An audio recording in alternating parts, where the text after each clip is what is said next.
அன்பார்ந்த நேயர்களே, யார் இவர் நிகழ்ச்சிக்கு உங்களை வரவேற்பதில் மிக்க மகிழ்ச்சி அடைகிறேன். தெய்வத்தை பிரியப்படுத்துவதற்காக மனிதன் அநேக காரியங்களை செய்கின்றான். சிலர் சமய சடங்குகளை செய்து தெய்வத்தை பிரியப்படுத்த முயற்சிக்கின்றார்கள். சிலர் சரீர சுத்திகரிப்பை முக்கியப்படுத்தி தெய்வம் தன்னுடைய சரீர சுத்தத்தை பார்த்து தன்னை ஏற்றுக்கொள்வார் என்று நினைக்கிறார்கள். இவர்கள் தங்களுடைய உள்ளத்தில் இருக்கும் அசுத்தத்தை குறித்து கவலைப்படுவதில்லை. இன்னும் சிலர் தெய்வத்திற்கு காணிக்கை கொடுப்பதால் தெய்வத்தை பிரியப்படுத்தி விடலாம் என்று நம்புகிறார்கள். ஆனால் நம்மை படைத்த தெய்வம் நம்மிடத்தில் எதிர்பார்ப்பது என்ன என்பதை பரிசுத்த வேதாகமத்திலிருந்து நமக்கு விளக்க வருகிறார் பாஸ்டர் பால்ராஜ் அவர்கள். யார் இவர் நேயர்களுக்கு எங்களுடைய அன்பின் வாழ்த்துக்கள். இந்த நிகழ்ச்சியின் மூலமாய் உங்களை சந்திப்பதிலே நாங்கள் மிகுந்த மகிழ்ச்சி அடைகிறோம். நண்பர்களே, வாழ்க்கையில் நம்ம சில விஷயங்களுக்கு சில பதிலீடுகளை வைத்திருப்போம். ஒரு விஷயத்தை செய்யறதுக்கு பதிலாக இன்னொரு விஷயத்தை செய்து அந்த காரியத்தை நம்ம சமன் செய்வோம். இப்படி நீங்கள் பார்த்துருக்குறீங்களா? நிறைய விஷயங்கள் நம்ம அப்படி செய்வோம். அப்படி நம்ம செய்திருக்கிற விஷயங்கள், செய்கிற விஷயங்கள் இன்னைக்கும் அந்த காரியங்கள் நடக்கத்தான் செய்யும். நம்ம சொல்கிற இதுக்கு பதிலாக இது, அவ்வளோதான், அதை அது சரி சமன் பண்ணிடும் அப்படின்னு நம்ம சொல்கிறோம். ஆனால் எல்லா காரியத்தையும் நீங்கள் அப்படி செய்ய முடியாது. ஒருவேளை நம்ம ஒரு காரியத்தை பதிலீடு செய்கிறோம், இன்னொன்றை வைத்து இன்னொன்றை சமன் செய்கிறோம் என்றால் அதை மிக கவனத்தோடு ஜாக்கிரதையோடு நான் யோசித்து தான் செய்யணும். கடவுள் ஏற்காத பல இடங்கள் அந்த மாதிரி இருக்கு. நீங்கள் இந்த விஷயத்தில் நம்ம இப்படி செஞ்சிட்டோம்னா அது சரியாயிரும் அப்படின்னு நீங்கள் நினைக்க முடியாது. 3 காரியத்தை நான் உங்களுக்கு சொல்லணும்னு நினச்சேன். இன்னைக்கு மனிதன் எந்த இடத்துலலாம் பதிலீடு செஞ்சு கடவுளை அவன் திருப்திப்படுத்தணும்னு நினைக்கிறான் அப்படின்றத நீங்கள் போனீங்கன்னா, முதல் விஷயம் கடவுளுக்கும் அவனுக்கும் இருக்கிற உறவுகள். ஒரு மனிதனுக்கு கடவுளுக்கும் இடையில இருக்க வேண்டிய உறவுகளை கடவுள் எப்படி இருக்கணும்னு நினைக்கிறாரோ அப்படி அதை வைக்காம இப்படி வச்சுட்டா அது சரியா போயிடும் அப்படின்னு அவன் நினைக்கிறான்.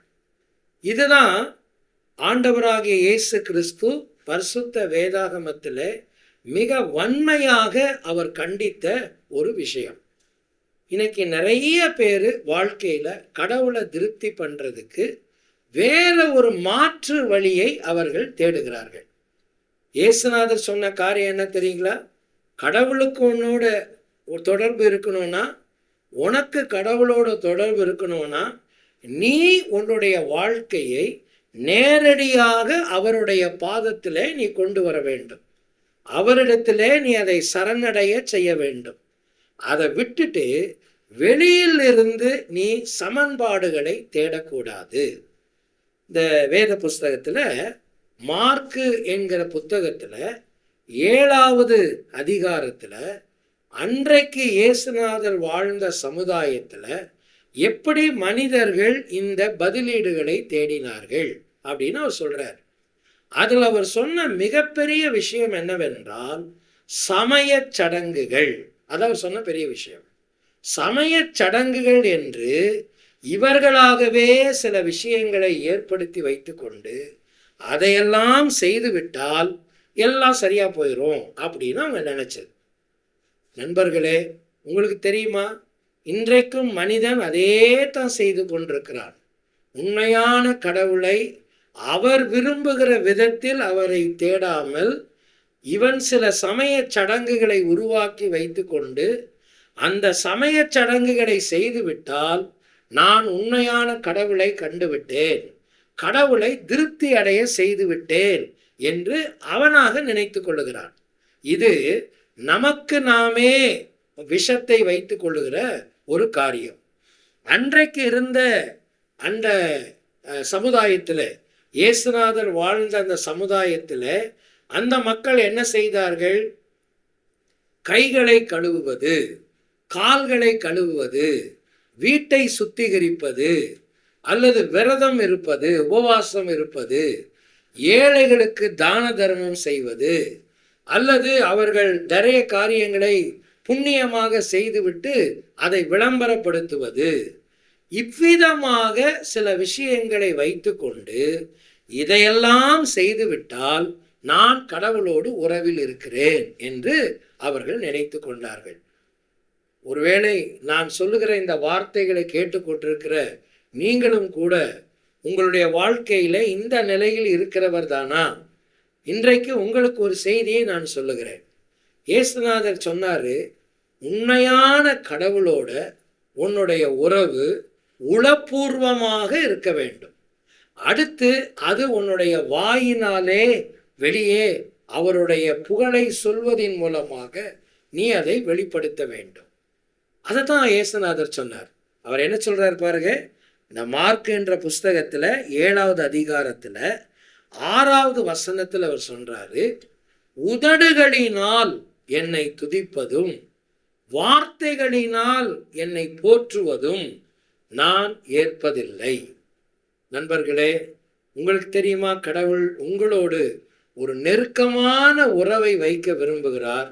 ஒரு தனிப்பட்ட உறவை உங்களோடு அவர் வைக்க விரும்புகிறார். அந்த உறவை விரும்புகிறவர் தான் ஆண்டவராகிய இயேசு கிறிஸ்து. அவர் அதற்காகத்தான் இந்த உலகத்திலே மனிதனாக வந்து மனிதனோடு தன்னை இணைத்து கொண்டு மனிதனுக்காக தன்னுடைய உயிரை கொடுத்து 3ஆம் நாள் உயிர்த்தெழுந்து இன்றைக்கும் மனிதனை அவரோடு ஐக்கியத்திலே அன்பிலே வைத்து கொள்வதற்கு அவர் ஆர்வமுள்ள கடவுளாக இருக்கிறார். ஒருவேளை உங்க வாழ்க்கையில நிறைய விஷயங்களை இப்படி ஏதாவது செஞ்சு நீங்க உங்க மனசாட்சியை நீங்க திருப்திப்படுத்திட்டு இருந்தீங்கன்னா இன்னைக்கு நீங்க சொல்லுங்க, அதை விட்டுட்டு முதல்ல வெளியே வாங்க. ஆண்டவராகிய இயேசுவே என்னுடைய உள்ளத்திலே வாரும், நான் உம்மோடு தொடர்பு கொள்ள விரும்புகிறேன், நீர் எனக்குள்ளே வாசம் செய்யும், உம்மோடு நான் ஐக்கியப்படுகிறேன், உம்மோடு இருக்கிற உறவுக்கு நான் வேற எதையும் பதிலீடு செய்யாமல் என்னை காத்து கொள்ளும் என்று கெஞ்சி உங்கள் வாழ்க்கையை அவருடைய கரத்திலே ஒப்புக்கொடுங்கள்.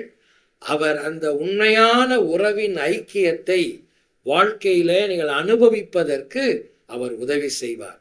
வேற வழியே கிடையாது. அதெல்லாம் நம்மை நாமே ஏமாற்றி கொள்ளுகிற ஒரு காரியம். இரண்டாவதாக, கடவுள் எந்த இடத்துல பதிலீடை அவர் விரும்புகிறது இல்லை என்றால், வாழ்க்கையின் தூய்மை நிலையிலே அவர் பதிலீடுகளை விரும்புவதில்லை. வாழ்க்கையின் தூய்மை நிலை என்றால் என்ன?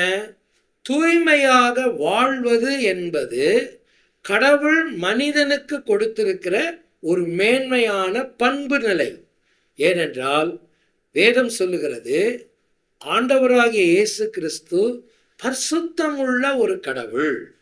அவர் பரிசுத்தமாக கடவுளாக இருப்பதினாலே மனிதர் தன்னை வணங்குகிற தன்னை நேசிக்கிற அனைவரையும் அவர் பரிசுத்தமாக்குகிற பரிசுத்தமாய் வாழ விரும்புகிற ஒரு கடவுள். இதை நீங்கள் புரிந்து கொள்ள வேண்டும். நான் கடவுளுக்கு தூய்மையா இருக்கணும், அதனால நான் இதை பண்ணிடுறேன், அதுக்கு பதிலாக இதை பண்ணிடுறேன், இதெல்லாம் செஞ்சுட்டா நான் கடவுளுக்கு பிரியமாக இருந்தலாம், நான் பரிசுத்தமாக வாழ்கிறதுக்கு அதுதான் அடையாளம் அப்படின்னு நீங்கள் சொல்லவே முடியாது. ஒருபோதும் உங்களுடைய பண்பு நிலைகளை உங்களுடைய வாழ்க்கையின் பதிலீடுகள் ஈடு செய்ய முடியாது. ஒருவேளை உங்கள் வாழ்க்கையை நீங்கள் கொஞ்சம் நிதானிச்சு பார்க்குறீங்களா? உங்கள் வாழ்க்கையில் நீங்கள் பரிசுத்தமாக வாழ்கிறதுனா உங்களுக்கு என்னன்னு தெரியுமா? முதல்ல நம்ம நினச்சிக்கலாம், அது என்னங்க பரிசுத்தமாக வாழ்கிறதுனா இப்படி இப்படி இப்படின்னு சில லிஸ்டெல்லாம் நீங்கள் வச்சுருக்கலாம். இயேசுநாதர் அந்த லிஸ்டெல்லாம் உங்கள்கிட்ட எதிர்பார்க்கவே இல்லை. அவர் என்ன எதிர்பார்க்குறார் தெரியுங்களா? உளப்பூர்வமான கடவுளுக்கான ஒரு அர்ப்பணிப்பு. அதுதான் அந்த பரிசுத்தமான வாழ்க்கைன்றது வெளியிலிருந்து அல்ல, உள்ள இருந்து வரணும் அப்படின்னு எதிர்பார்க்கிறார். அன்னைக்கு இருந்த மனிதர்கள் அதை வெளியில காட்டுறதுக்கு முயற்சி பண்ணாங்க. இயேசுநாதர் உள்ளத்தை பத்தி பேசினார். நான் உங்களுக்கு வாசிக்கட்டுமா? அதை ஆண்டவர் சொன்னாரு. மார்க் 7ஆம் அதிகாரத்துல 20வது வசனத்திலிருந்து சொன்னாரு, மனுஷனுக்குள்ளே இருந்து புறப்படுகிறதே மனுஷனை தீட்டுப்படுத்தும். வெளியிலிருந்து உள்ள போறதுன்ற விஷயத்தை நீ இரண்டாவது வை. முதல்ல உள்ள இருந்து வெளியில வர்ற விஷயத்தை பாரு. உன்னுடைய உள்ளம்தான் அதனுடைய மையம். அவர் என்ன சொன்னாரு? ஒரு பெரிய பட்டியல் கொடுக்கிறார். எப்படி எனில், மனுஷருடைய இருதயத்துக்குள் இருந்து பொல்லாத சிந்தனைகள், விபச்சாரங்கள், வேசித்தனங்கள், கொலைபாதகங்கள், களவுகள், பொருளாசை, துஷ்டத்தனம், கபடு, காமவிகாரம், வன்கண், தூஷணம், பெருமை, மதிகேடு புறப்பட்டு வரும் அப்படின்னு சொல்றார். அப்படின்னா வாழ்க்கையின் தூய்மை என்பது உள்ளத்திலிருந்து வெளியே வர வேண்டிய ஒன்று. அதை நீ செயற்கையாக காட்ட முடியாது. அப்படி உள்ளத்திலிருந்து அந்த பண்பை நீ வெளிப்படுத்த வேண்டுமானால், நம்ம தமிழில் சாதாரண ஒரு பழமொழி சொல்லும், பார்த்துருக்கீங்களா? நம்ம என்ன பாத்திரத்தில் இருக்குதோ அதுதான் கரண்டியில் வரும் அப்படின்னு அவங்க சொல்லுவாங்க. பாத்திரத்துக்குள்ளே இருக்கிற விஷயம் தானே வெளியில் வரும். செயற்கையாக நீங்கள் எதையாவது ஒன்று எடுத்து காட்டினீங்கனாலும் உள்ளே இருக்கிறது தானே நிஜமானது. அப்போ அந்த உள்ளத்துக்குள்ள அந்த பண்பை உங்களுக்குள்ளே யார் கொடுக்க முடியும்? அந்த பரிசுத்தமான கடவுள்தான் அந்த பண்பை உங்களுக்கு கொடுக்க முடியும். எப்படி ஒரு சுத்தமான தண்ணீர் தான் என்னை சுத்தமாக்க முடியுமோ, அதே போல ஒரு பரிசுத்தமான தெய்வம்தான் அந்த பரிசுத்தம் என்கிற பண்பினை எனக்குள் தர முடியும். அப்படியானால் நான் என்ன செய்வது? அந்த பரிசுத்தமான கடவுளுக்கு என்னுடைய வாழ்க்கையை நான் அர்ப்பணிக்கும் போது நிச்சயமாக அவருடைய பண்பிலே நானும் பங்கு பெறுவதற்கு அவர் உதவி செய்கிறார். என்றைக்கு ஆண்டவராகிய இயேசு கிறிஸ்துவை நீங்கள் உங்கள் கடவுளாக ஏற்றுக்கொள்றீங்களோ, அன்னைக்கு உங்கள் வாழ்க்கையில் இந்த ஒரு பெரிய மாற்றத்தை நீங்கள் காண முடியும். எத்தனையோ விஷயங்களை நம்ம நல்லது, ரொம்ப தேவை, இதில் என்ன தப்பு இருக்குது, இதெல்லாம் நமக்கு இருக்கணும் அப்படின்னு நினைக்கிற பல விஷயங்களை நீங்கள் அருவருக்க தொடங்குவீங்க. ஏனென்றால் அதுதான் ஒரு மெய் அறிவு உங்களுக்குள்ளே கொண்டு வரும். நண்பர்களே, ஒருபோதும் கடவுளுடைய பண்புகளுக்கு நீங்கள் பதிலீடுகளை தேட முடியாது.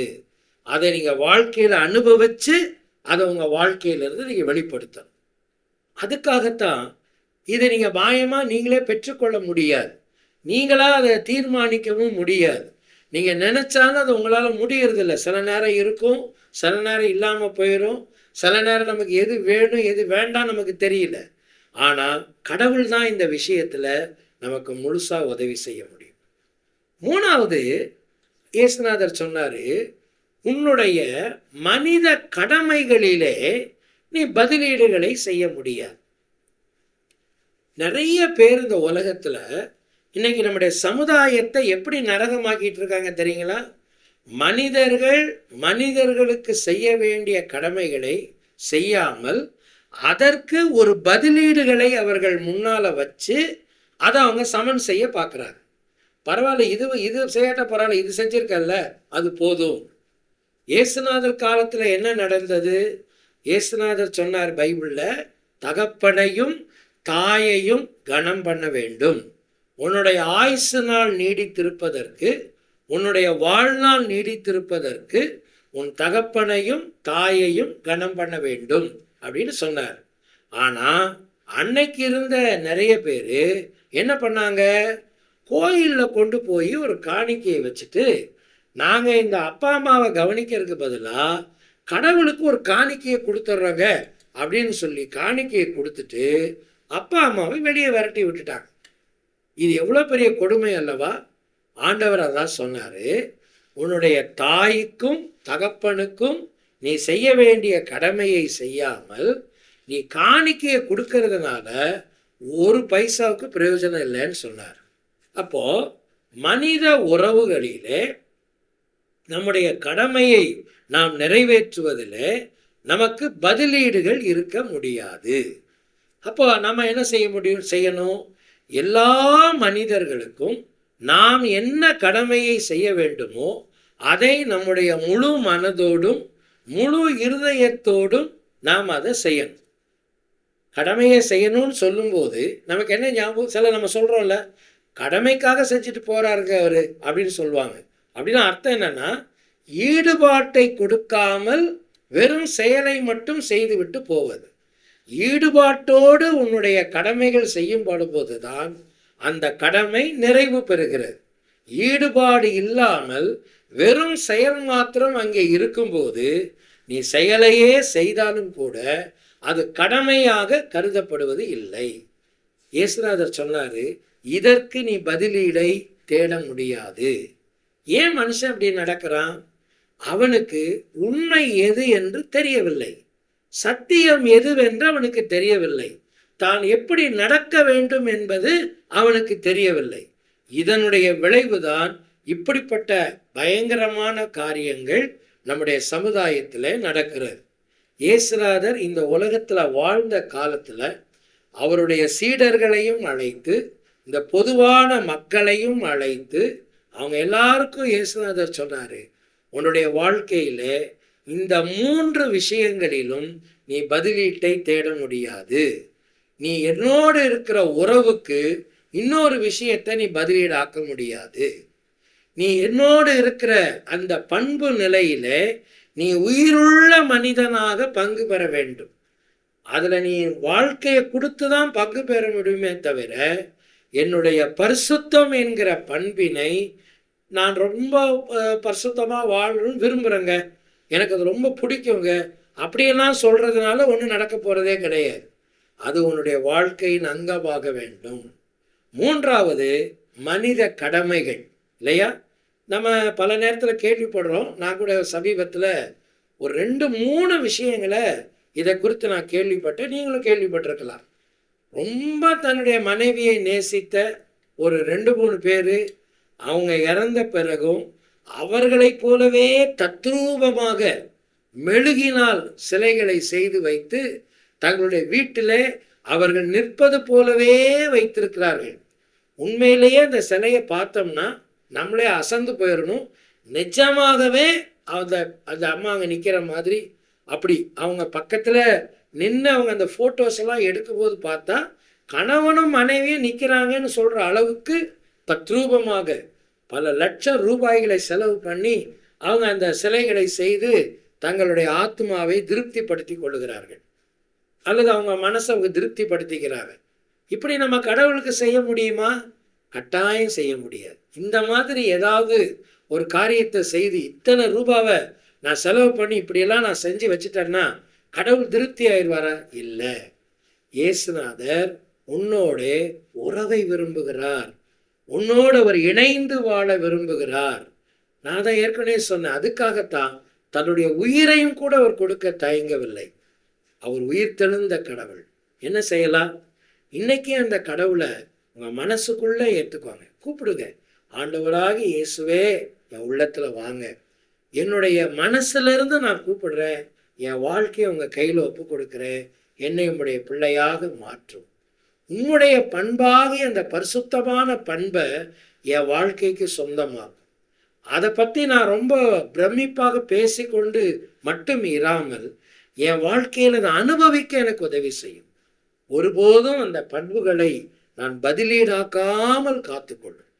3வது, என்னுடைய மனித கடமைகளை அதற்குரிய ஈடுபாட்டோடு நான் செய்யாமல் இருக்கிறேன்.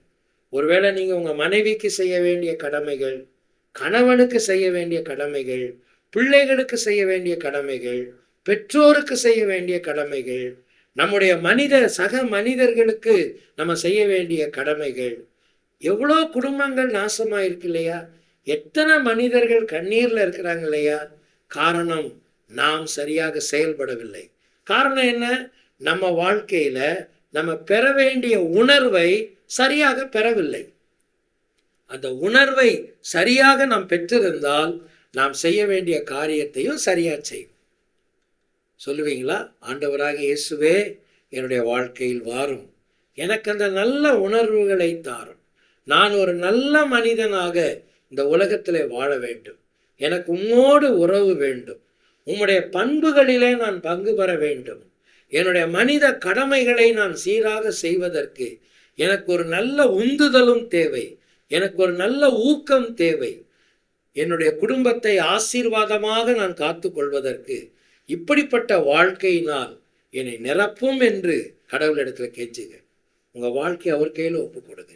நீங்கள் இயேசுவின் அன்பையும் பாவ மன்னிப்பையும் நித்திய ஜீவனையும் பெற்றுக்கொள்ள வேண்டுமானால் அவரே உங்கள் பாவத்திற்காக தேவன் அருளிய பலி என உணர்ந்து விசுவாசத்துடன் அவரை உங்கள் வாழ்க்கையில் ஏற்றுக்கொள்ளுங்கள். இது உங்கள் இருதயத்தின் வாஞ்சியை வெளிப்படுத்துமானால் இந்த விசுவாச ஜெபத்தை இப்பொழுதே ஜெபியுங்கள். அப்பொழுது அவர் உங்கள் வாழ்க்கையில் வருவார். இது ஒரு ஜெபத்தின் மாதிரி. முதலில் நான் சொல்கிறேன். ஆண்டவராகிய இயேசுவே, நீர் எனக்கு தேவை. என் பாவத்திற்காக நீ சிலுவையில் மரித்ததுக்கு நன்றி.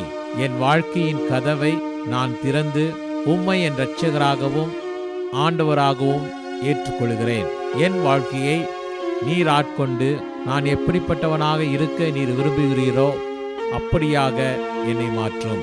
ஆமேன். இந்த ஜெபம் உங்கள் உள்ளத்தின் விருப்பத்தை வெளிப்படுத்துமானால் இப்பொழுதே நீங்கள் இருக்கும் இடத்தில் இந்த ஜெபத்தை ஜெபியுங்கள். நான் இந்த ஜெபத்தை ஒவ்வொரு வாக்கியமாக சொல்லும்போது நீங்களும் அமைதியாக சொல்லுங்கள். ஆண்டவராகிய இயேசுவே, நீர் எனக்கு தேவை. என் பாவத்திற்காக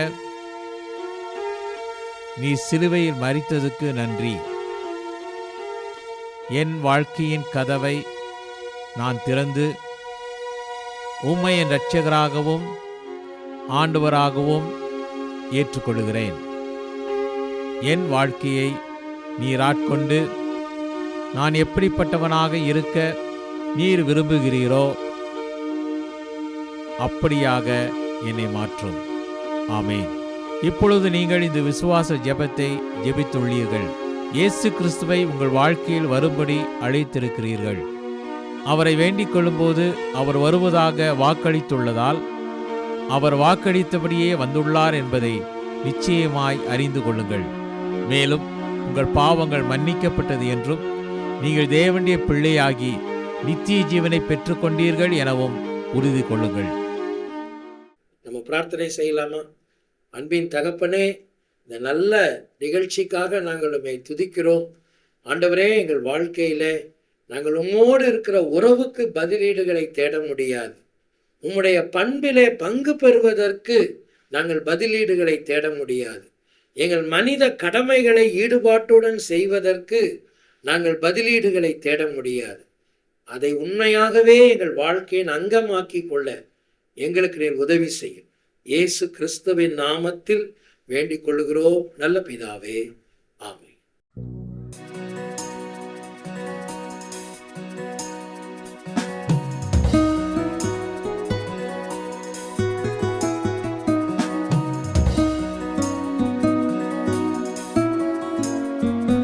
ஜீவன் ஈந்தாரல்லவோ மீட்க என்னையோ தெய்வசூதனோ. ஜீவன் ஈந்தாரல்லவோ மீட்க என்னையோ தெய்வசூதனோ.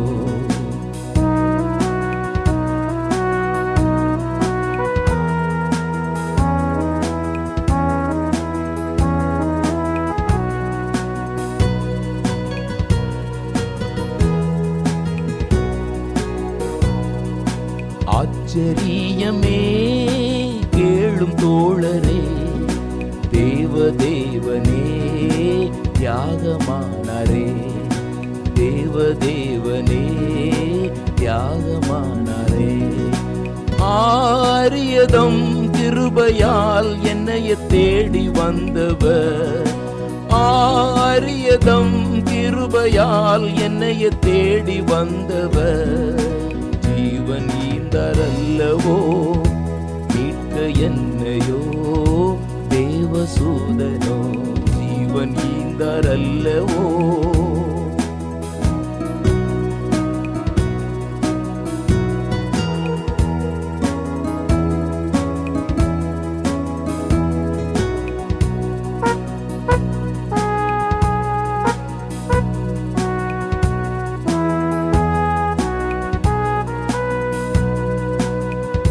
கல்வாரியிலே இக்காட்சி பாருமே, கர்த்தரேசுவே தொங்கு தொங்குறாரிதோ, கர்த்தரேசுவே தொங்குறாரிதோ.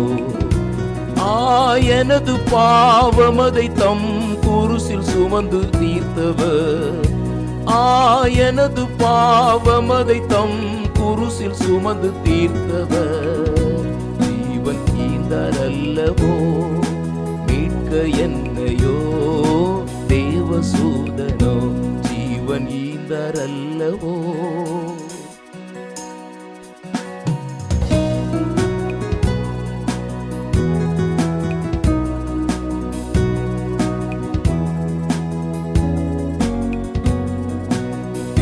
முற்றுமே காயமுற்றவர், தீர்க்கவே கொடும் நோயை முற்றுமே, தீர்க்கவே கொடும் நோயை முற்றுமே. சாப முதலான பெரும் பாதைகளை தாமே தொலைத்தவர், சாப முதலான பெரும் பாதைகளை தாமே தொலைத்தவர். ஜீவன் ஈந்தார் அல்லவோ, மீட்க என்னையோ தேவசூதனோ, ஜீவன் ஈந்தார் அல்லவோ.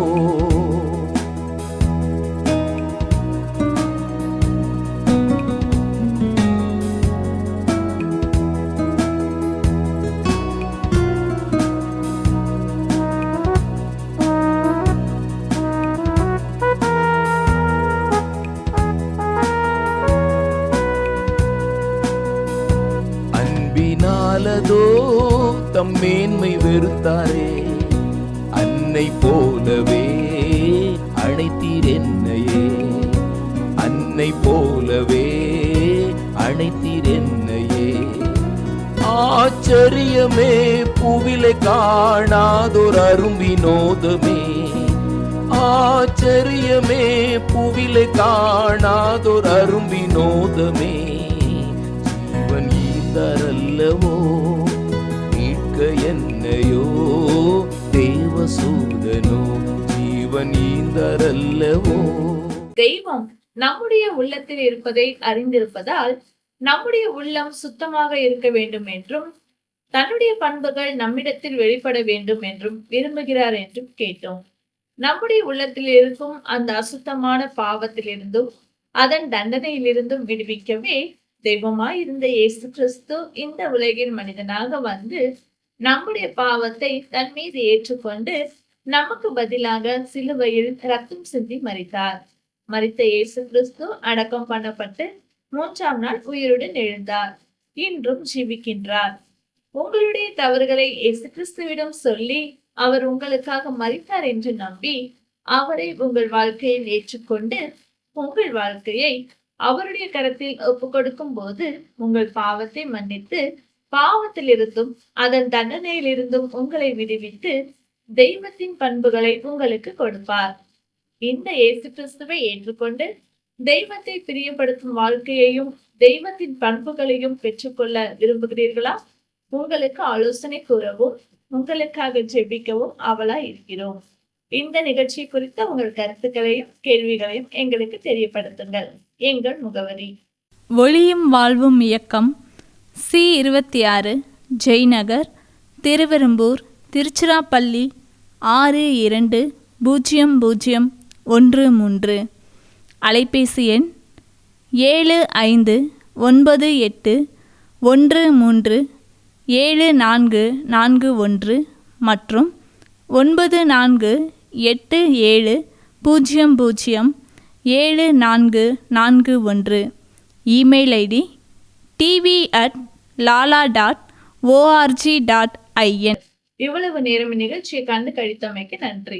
இயேசு கிறிஸ்து கொடுக்கும் உண்மையான நிம்மதி உங்கள் உள்ளங்களையும் இல்லங்களையும் நிரப்புவதாக. ஒளியும் வாழ்வும் இயக்கம் சார்பாக உங்களுக்கு எங்கள் வாழ்த்துக்கள். வணக்கம்.